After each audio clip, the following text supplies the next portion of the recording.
Farzandlarimizni ramkaga solib qo'yganimiz sari biz o'zimiz ya'ni toksik ota-onaga aylanamiz. Uni ideal bo'lishini xohlaymiz. Shunchaki bolaga erkinlik berish kerak. Qilib ko'rsin, yiqilib ko'rsin, shu narsani o'xshatmay ko'rsin.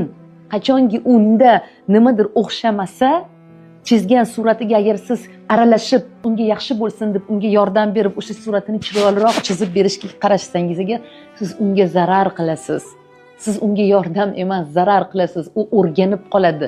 Demak, xato qilish xato.